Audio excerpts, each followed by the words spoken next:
இன்னும் அரை மணி நேரத்துக்கு என்னை யாரும் டிஸ்டர்ப் பண்ணக்கூடாது. ஓகே மாப்பிள, இத பாருங்க, உங்களுக்கு என்ன வேணுமோ கூச்சப்படாம வெக்கப்படாம கேளுங்க. ஓஎஸ், இது வரைக்கும் என்ன நல்லவனா ஒரு கண்ணியமான கல்லூரி பேராசிரியராக தான் பார்த்திருக்கீங்க. என் ஆசைகளையும் அபிலாசைகளையும் எப்பவுமே யார்கிட்டையும் நான் வெளிப்படுத்துறது கிடையாது. இன்னைக்கு அதை சொல்லியே ஆக வேண்டிய கட்டாயத்தில் இருக்கேன். இத்தனை வருஷமா என் கல்யாணம் தள்ளி போனதுக்கு இது ஒரு காரணம்னு சொல்லலாம். எதுக்கா இவ்வளவு பெரிய பீடிய போடுறீங்க? ஓப்பனா சொல்லுங்க. What to you want? எனக்கு ஒரு கார் வேணும். டன். இந்த ஊர்ல ஓடுற கார்லயே என் கார் தான் விலை உயர்ந்த காரா இருக்கணும். நிச்சயமா. குடியிருக்க ஒரு பங்களா வேணும். நானே வாங்கித்தனம் தான் நினைச்சேன். சாதாரண பங்களா இல்ல, அழகான கார்டனுக்கு நடுவுல ஒரு நவீன பங்களா. அதுல கார் மாடிக்கு போற அளவுக்கு வசதி இருக்கணும். கோடையில தங்குறதுக்கு கொடைக்கானல்ல அதே மாதிரி ஒரு பங்களா வேணும். அப்புறம் காவிரி கரை ஓரமா ஜஸ்ட் ஒரு 50 ஏக்கர் நஞ்சு நிலம் வேணும்.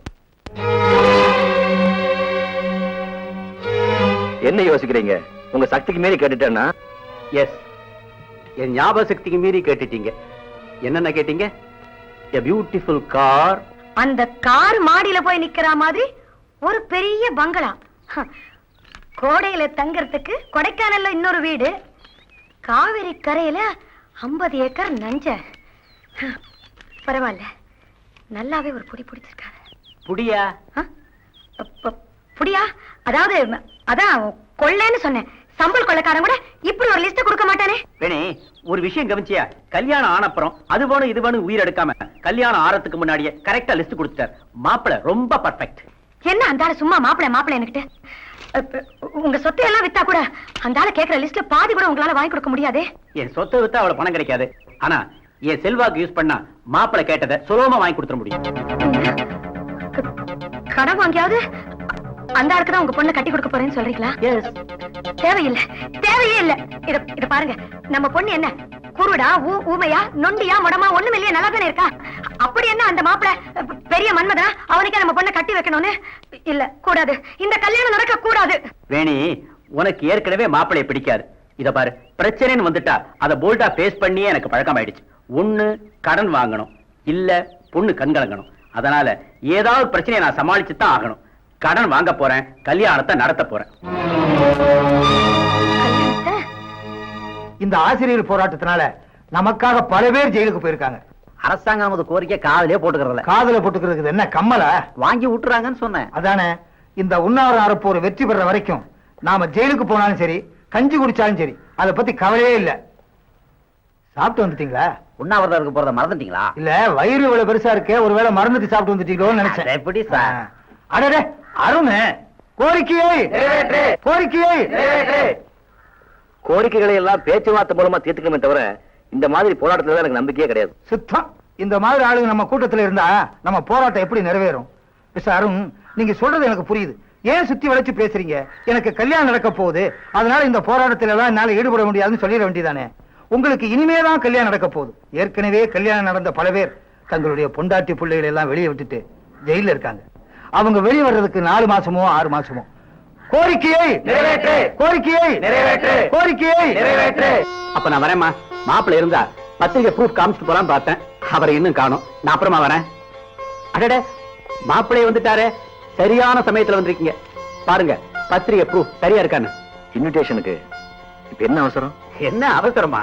ராகு காலத்துக்குள்ள பிரஸ்ல கொடுத்தாங்கணும். 19ஆம் தேதி கல்யாணம். இன்விடேஷன் அடிச்சு ஊர் முழுக்க கொடுத்தாகணும். யாருக்காவது கொடுக்காம விட்டா அது பெரிய தப்பா போயிடும். மாப்பிள கல்யாண வேலை எக்கச்சக்கம். சாப்பிட்டு 4 நாள் ஆச்சு. உண்மையை சொல்ல போனா உண்ணாவிரதம் தான். அவங்க வெளியே வர்றதுக்கு 4 மாசமோ 6 மாசமோ. கோரிக்கையை நிறைவேற்று, கோரிக்கையை நிறைவேற்று. என்ன, நாங்க பட்னியா கிடக்கிறது நீங்க வேடிக்கை பார்க்க வந்தீங்களா? பேச்சுவார்த்தை மூலமா தான் பிரச்சனையை தீர்த்துக்கணும்னு சொன்னேன். இப்ப அந்த பேச்சுவார்த்தைக்கு அரசு நம்ம கூப்பிடுறதுக்கு இப்படி ஒரு போராட்டம் தேவைன்னு இப்பதான் புரிஞ்சுக்கிட்டேன். அதான். ஆஹா, அருண் உட்காருங்க. அருண் உட்காருங்க. நீங்க தங்க கம்பி. அருண் நம்ம போராட்டத்துல கலந்துகிட்டதே நமக்கு மாபெரும் வெற்றி. ஆமா சார். அறப்போர் கோரிக்கையை, அறப்போர் கோரிக்கையை. சார், உங்களை எல்லாம் கைது செய்யும்படி எனக்கு ஆர்டர். ஜெயிலுக்கு மட்டும் இல்ல, நீங்க எங்க கூப்பிட்டாலும் நாங்க வர தயாரா இருக்கோம். ஏன்னா இது எதையும் தாங்கும் இதயம். அறப்போர் கோரிக்கையை. அடாடாடாடாடாடா, என்ன உபசரிப்பு!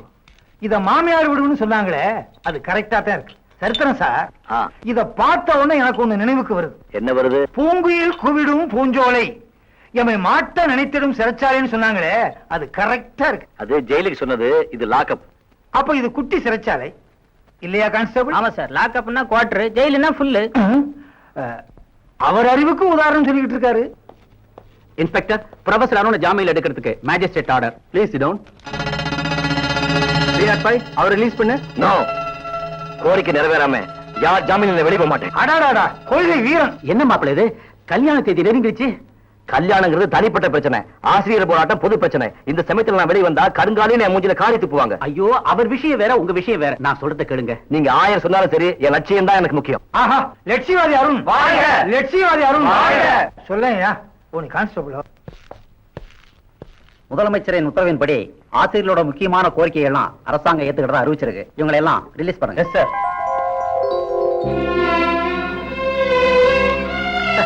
என் பொண்ணு ரொம்ப அதிர்ஷ்டசாலி.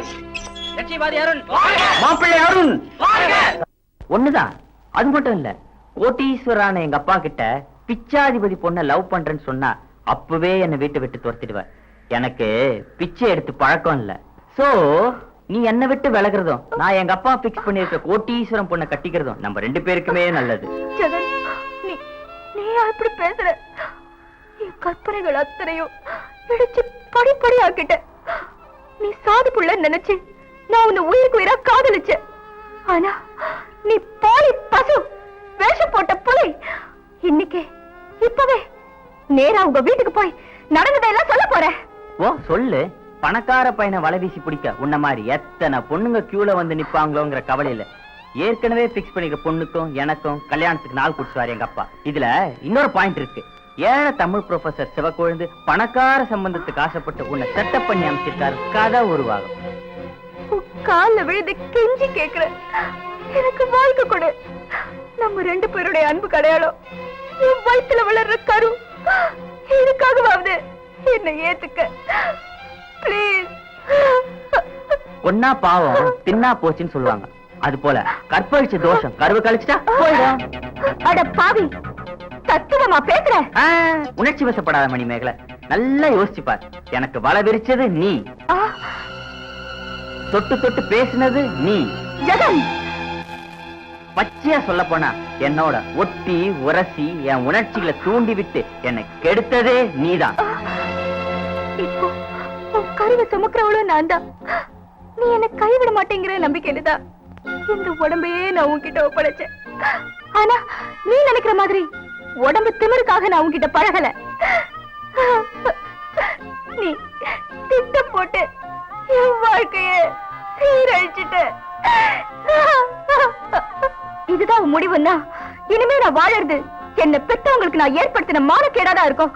இங்கேயே இப்பவே என் உயிரை விட போறேன். தற்கொலை பண்ணிக்க போறியா? கைய கால உடைச்சிக்காம உயிர் போற மாதிரி குதி. நல்ல வேலை யாருமே இல்ல. நம்ம காதலுக்கும் உன் கர்ப்பத்துக்கும் எப்படி சாட்சி இல்லையோ அதே போல இந்த தற்கொலைக்கும் நோ விட்னஸ். ஆண்டவன் சாட்சிக்கு ஒவ்வொரு மனுஷனும் கண்டிப்பா பதில் சொல்லியேதான் ஆகணும். ஆண்டவன் கூண்டுல ஏறி சாட்சி சொன்னதாக சரித்திரமே கிடையாது. லேட் பண்ணாத, சீக்கிரம் காரியத்தை நடத்த. Best of luck. அட பாவி, நீ ஒரு மனுஷனா?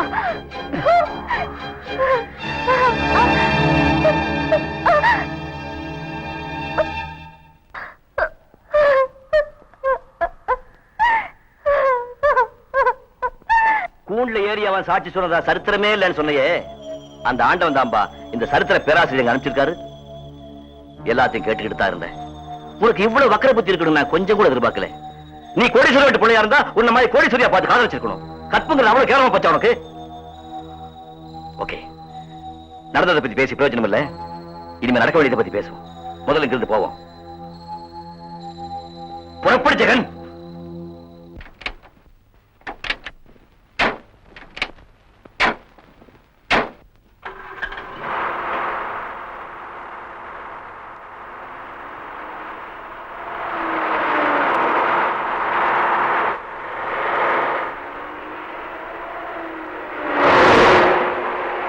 ஜெகன், ஏன் ஜெகன் இவ்வளவு வேகமா போறேன்?